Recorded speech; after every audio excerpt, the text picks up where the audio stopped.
Selamat berjumpa kembali Smart Student. Pada kesempatan kali ini, kita akan melanjutkan materi IPA di kelas 8 mengenai sistem gerak pada makhluk hidup. Pada kesempatan kali ini, khusus mempelajari mengenai gerak hewan dan tumbuhan. Adapun kompetensi dasar masih melanjutkan pada kompetensi sebelumnya, yaitu 3.1 dan 4.1.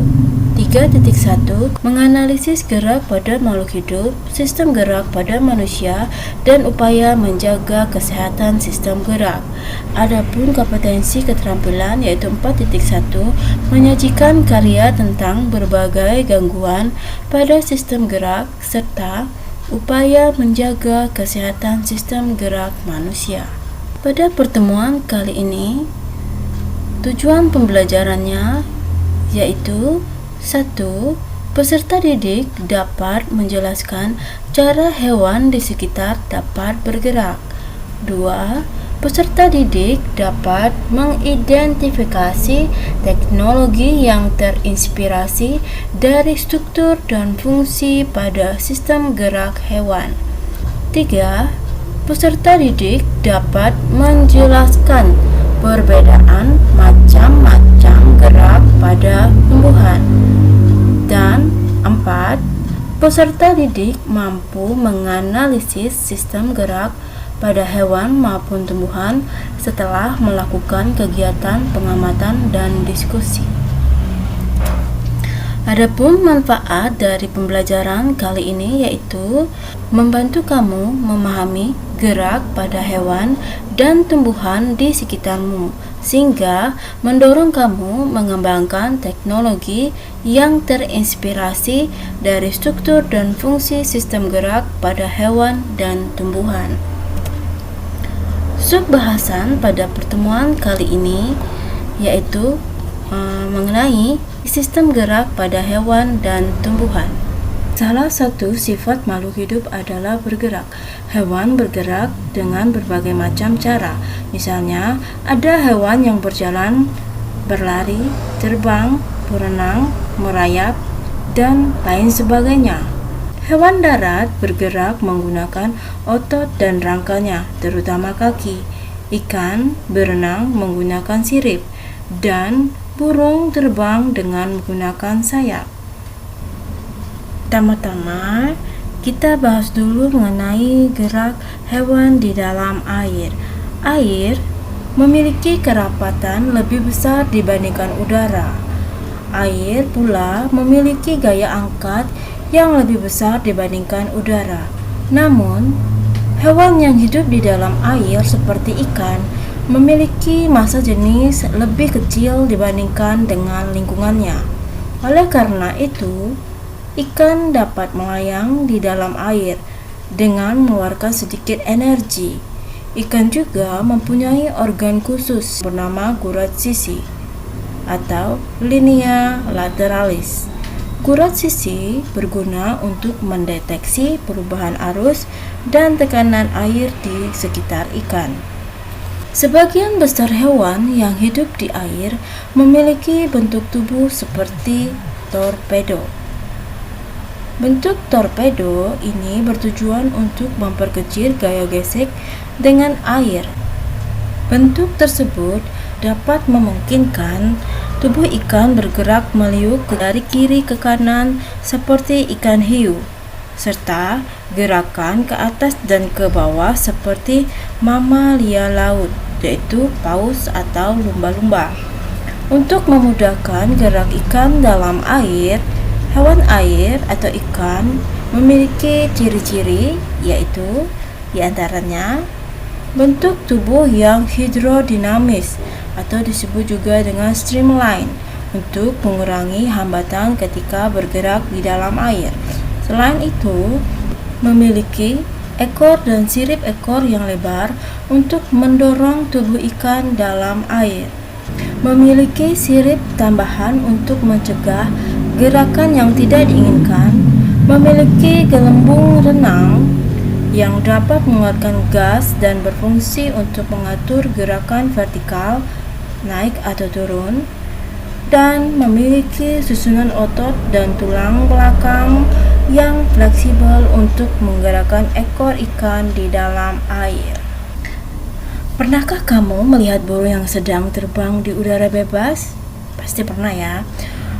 Beberapa jenis hewan, misalnya burung, dapat terbang di udara dengan cara yang unik. Tubuh hewan-hewan tersebut memiliki gaya angkat yang besar untuk mengimbangi gaya gravitasi. Salah satu upaya untuk memperbesar gaya angkat yaitu dengan menggunakan sayap. Burung terbang di udara dengan cara mengepakkan sayapnya. Burung mengepakkan sayapnya dari atas ke bawah untuk menimbulkan gerakan mengangkat dan mendorong tubuhnya di udara.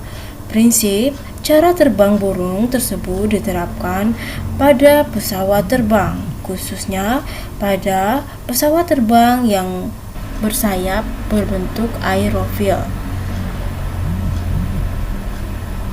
Sayap burung memiliki susunan rangka yang ringan, tulang dada yang kuat, dan otot yang kuat. Bentuk sayap aerofil membuat udara mengalir dari bagian atas sayap lebih cepat daripada bagian bawah. Saat sayap dikepakkan, udara akan mengalir ke bawah. Dorongan ke bawah tersebut akan menghasilkan gaya yang berlawanan arah, sehingga burung akan terbang ke atas.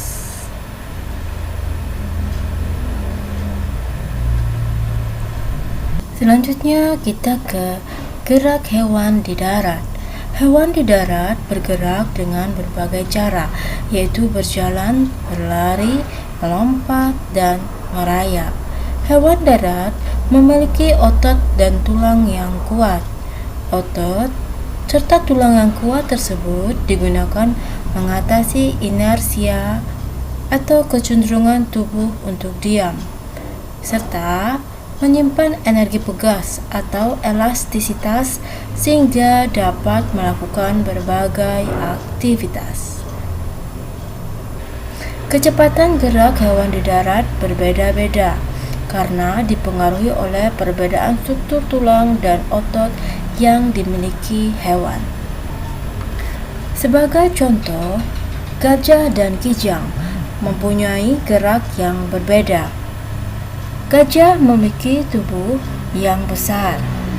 Akibatnya, untuk bergerak, gajah harus melawan inersia yang nilainya juga besar. Oleh sebab itu, gajah bergerak dengan lamban. Sementara itu, kijang memiliki kaki yang ramping, sehingga kijang memiliki elastisitas yang tinggi. Bentuk kaki yang ramping mengakibatkan kijang berlari lebih banyak, melompat di udara dan meluncur di udara. Gaya gerak udara jauh lebih kecil daripada gaya gesek permukaan tanah, sehingga kijang dapat berlari dengan cepat. Kamu telah memahami tentang sistem gerak pada hewan, yaitu gerak hewan dalam air, udara, dan darat. Gerak hewan ini dapat dipengaruhi oleh berat badan dan bentuk kaki. Setelah itu, kita akan mempelajari lagi lebih lanjut tentang kecepatan gerak setiap hewan. Di sini ada pertanyaan. Ada pertanyaan mengenai kecepatan hewan darat. Di situ ada gambar gajah, kerbau, citah, dan juga kijang. Berdasarkan gambar tersebut, carilah faktor-faktor yang menyebabkan adanya perbedaan kecepatan gerak pada hewan darat. Nanti kamu bisa tulis jawabannya di kolom komentar. Setelah tadi kita mempelajari mengenai gerak pada hewan, sekarang kita mempelajari gerak pada tumbuhan. Tumbuhan memiliki gerakan yang berbeda daripada manusia dan hewan, karena hewan tidak melakukan gerak berpindah tempat, sehingga tumbuhan dikatakan melakukan gerak pasif. Sedangkan manusia dan hewan melakukan gerak aktif karena dapat melakukan gerakan dengan berpindah tempat. Kita lanjutkan untuk gerak pada tumbuhan ini. Berdasarkan rangsangannya, gerak pada tumbuhan dikelompokkan menjadi 3, yaitu yang pertama, gerak autonom atau disebut juga dengan gerak endonom, 2, gerak hidroskopis, dan 3, gerak eksonom. Kita lihat dulu yang pertama, yaitu gerak autonom. Gerak autonom ini adalah gerak yang belum diketahui penyebabnya secara pasti. Namun, diperkirakan gerak ini disebabkan oleh rangsangan yang berasal dari dalam tubuh tumbuhan itu sendiri. Dengan kata lain, gerak autonom adalah gerak yang tidak disebabkan oleh rangsang dari luar, di mana gerak autonom dapat dibedakan menjadi 2, yaitu notasi dan sikloksis. Kita lihat dulu yang pertama. Notasi adalah gerak ujung batang yang sedang tumbuh atau organ lain seperti daun, stolon, tangkai bunga, dan akar yang geraknya membentuk lintasan meningkat di udara. Kemudian selanjutnya contoh dari gerak autonom yaitu adalah siklosis, yaitu gerak rotasi sitoplasma dalam sel daun Hydrilla verticillata. Gerak ini dapat diamati melalui mikroskop berupa gerakan kloroflasnya. Bisa kamu lihat ya, ini adalah tanaman atau tumbuhan dari Hydrilla verticillata. Nah, kemudian jika dilihat dari mikroskop ya, gerakan sikloksisnya pada daun Hydrilla ini kita akan melihat struktur seperti dinding tembok ya, yang di dalamnya terdapat butiran bulat berwarna hijau. Struktur seperti tembok tersebut merupakan sel daun. Di dalam sel daun terdapat cairan yang disebut sitoplasma. Di dalam sitoplasma terdapat butiran berwarna hijau yang disebut kloroplas. Jika kamu mengamati kloroplas tersebut secara cermat, kamu dapat melihat kloroplas tersebut bergerak berkeliling berotasi di dalam sel yang disebut gerak sikloksis. Pergerakan tersebut sebenarnya akibat dari pergerakan atau aliran sitoplasma di dalam sel. Gerakan ini terjadi secara spontan dan berasal dari dalam sel tumbuhan tersebut. Gerakan yang terjadi akibat rangsangan yang berasal dari dalam sel atau tubuh tumbuhan disebut gerak endonom atau autonom. Selanjutnya kita menuju gerak hidroskopis. Ini adalah gerakan bagian tumbuhan yang diakibatkan oleh pengaruh perubahan kadar air dari sel-selnya, sehingga terjadi pengurutan yang tidak sama. Contoh gerakan hidroskopis antara lain adalah pecahnya buah polong yang sudah kering pada polong-polongan ya, ini yang masih muda yang mengandung banyak air di dalam selnya. Sedangkan ini adalah yang sudah tua. Kita lihat dia kulit polongnya kering dan membuka sendiri akibat pengurutan yang tidak merata. Membukanya buah polong tersebut merupakan salah satu contoh gerak hidroskopis. Kemudian kita ke gerak eksonom.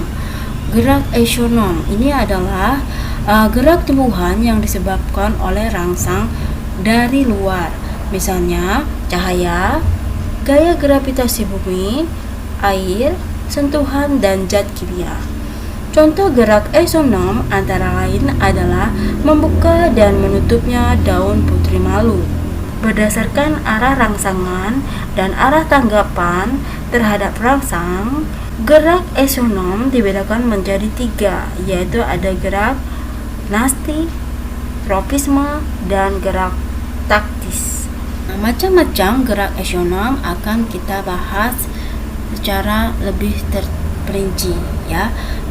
Dimana Gerak eksonom itu dibedakan, tadi kamu sudah tahu ada 3, yaitu ada tropisme, nasti, dan gerak taks. Untuk membedakan secara umum antara 3 macam gerak eksonom, kita bisa lihat di sini ya. Kalau tropisme adalah gerak tumbuhan yang arah geraknya dipengaruhi oleh arah datangnya rangsang.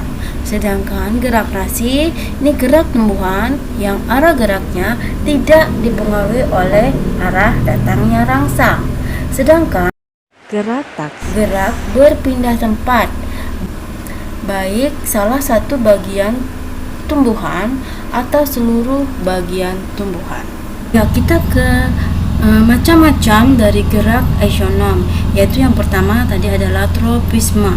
Tropisme ini adalah, tadi sudah tahu ya, gerak bagian tubuh tumbuhan terhadap rangsangan yang arah geraknya ditentukan oleh rangsangan tersebut, di mana tropisme dibagi nanti menjadi 2 ya secara umum, yaitu tropisme positif dan tropisme negatif.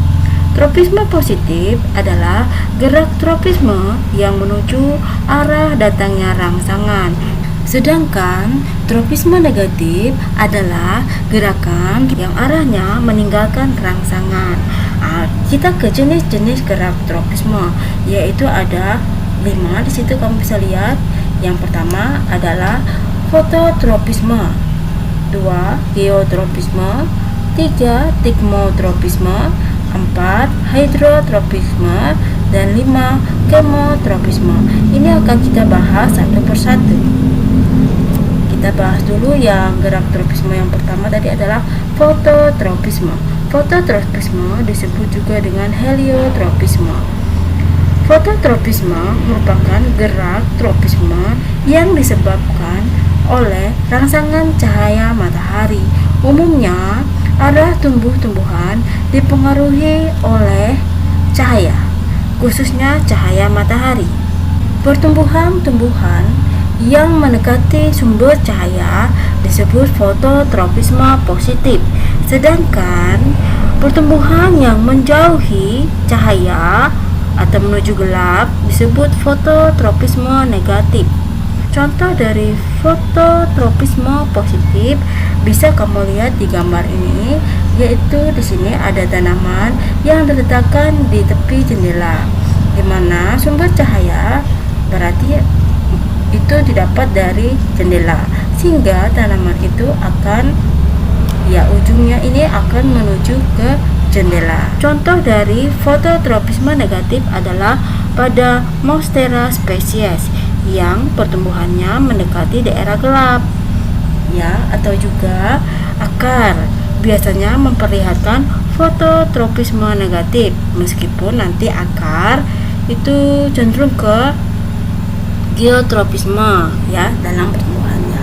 Ya, setelah fototropisme selanjutnya ada geotropisme.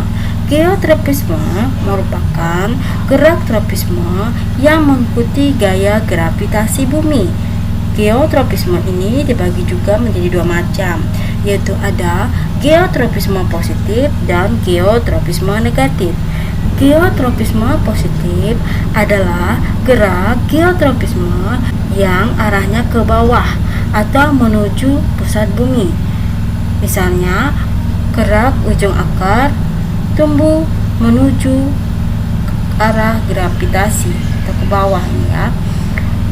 Sedangkan geotropisme negatif adalah gerak geotropisme yang arahnya ke atas meninggalkan pusat bumi. Misalnya, gerak ujung batang menuju ke atas menjauhi gaya gravitasi. Kemudian gerak tropisme selanjutnya adalah tikmotropisme. Ya, bisa kamu lihat contohnya banyak ini di gambar. Tikmotropisme merupakan gerak tropisme yang disebabkan oleh rangsang berupa sentuhan pada benda yang lebih keras. Misalnya pada tanaman yang mempunyai sulur. Ini sulur, ini kacang panjang ya, ada sulur. Ini sirih merah ya, ini juga sepertinya kacang panjang ya, yang memiliki sulur. Jika suluh tersebut menyentuh benda yang keras, maka akan terjadi kontak dan akhirnya suluh itu akan membelit pada benda keras tersebut. Kemudian selanjutnya gerakan tropisme selanjutnya adalah hidrotropisme. Hidrotropisme merupakan gerak tumbuhan yang dipengaruhi oleh ketersediaan air tanah. Pada umumnya akar tumbuh lurus ke bawah, tetapi jika pada arah ini tidak terdapat cukup air, maka akar akan tumbuh membelok ke arah yang cukup air. Gerak tropisme yang selanjutnya adalah kemotropisme. Kemotropisme merupakan gerak tropisme yang disebabkan oleh rangsang berupa zat kimia. Kemotropisme ini dibedakan menjadi dua, ada kemotropisme positif dan ada kemotropisme negatif.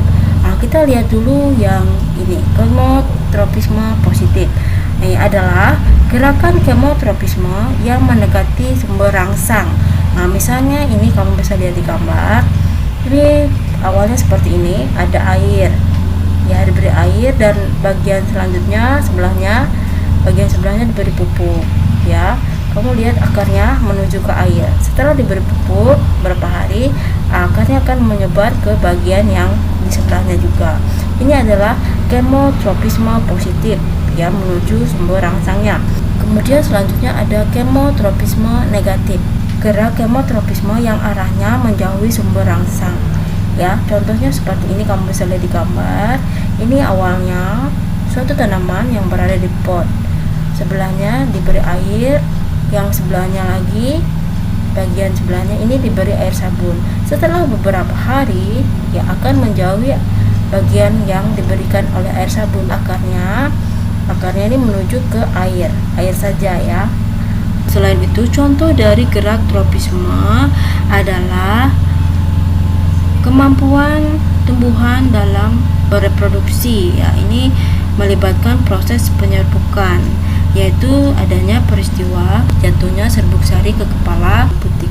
Di kepala putik, serbuk sari akan berkecambah dan membentuk bulu serbuk yang akan membawa gamet jantan atau spermatozoid menuju ke gamet betina atau sel telur. Ya, kamu bisa perhatikan di gambar ini, ya.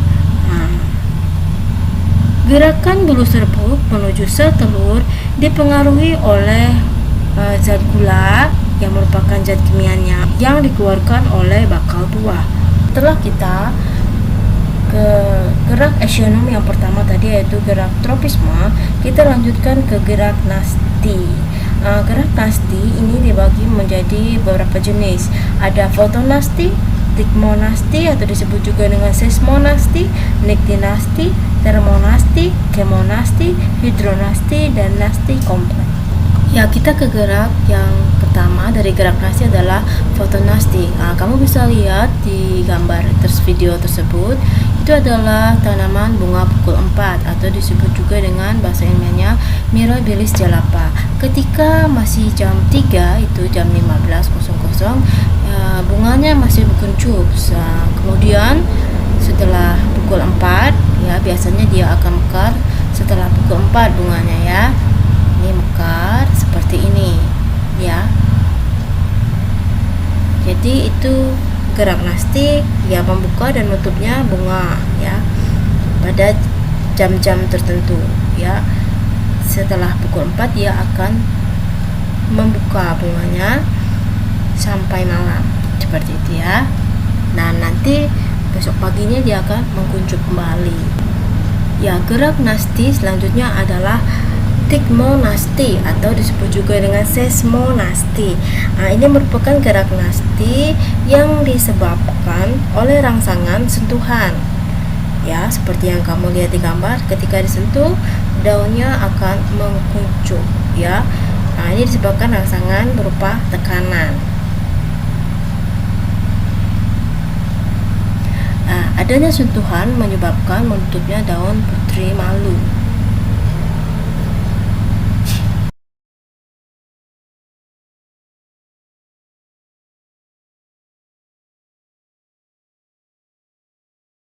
Video tersebut menunjukkan gerak tumbuhan putri malu yang disentuh, kemudian nanti daunnya akan menguncup.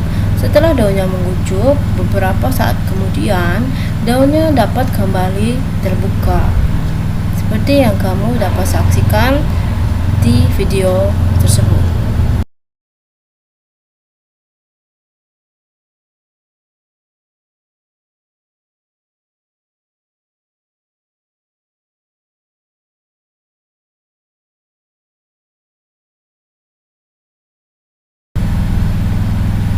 Selanjutnya, gerak nasti yaitu adalah niktinasti.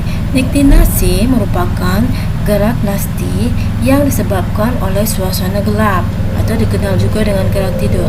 Pada umumnya, daun-daun tumbuhan polong-polongan atau Leguminosae akan menutup pada malam hari.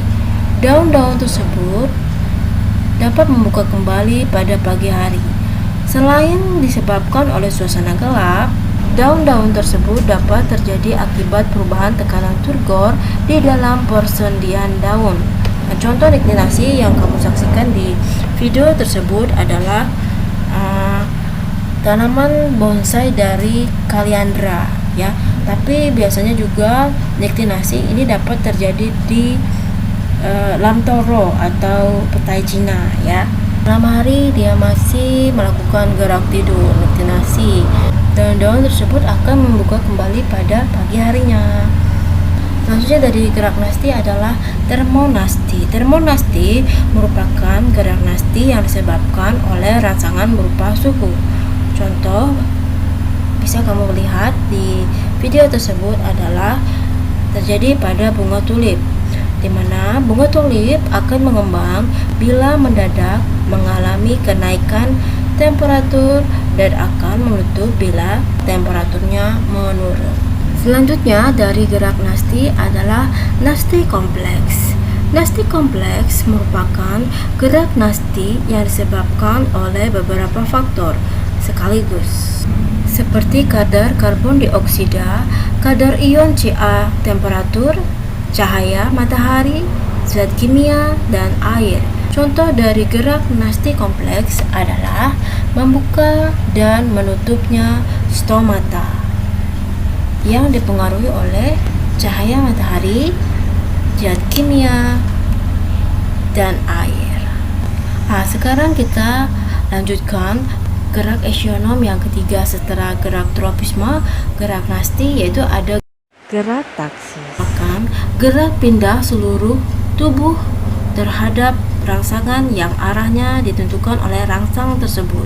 Berdasarkan jenis rangsangannya, gerak taksis dibedakan menjadi dua, yaitu ada fototaksis dan juga ada kemotaksis. Kita bahas dulu yang pertama, yaitu fototaksis. Merupakan gerak taktis yang disebabkan oleh rangsang cahaya matahari. Misalnya, gerakan klorofil menuju ke permukaan yang mendapat cahaya, dan gerak spora yang memiliki flagel menuju tempat terang, seperti pada gambar.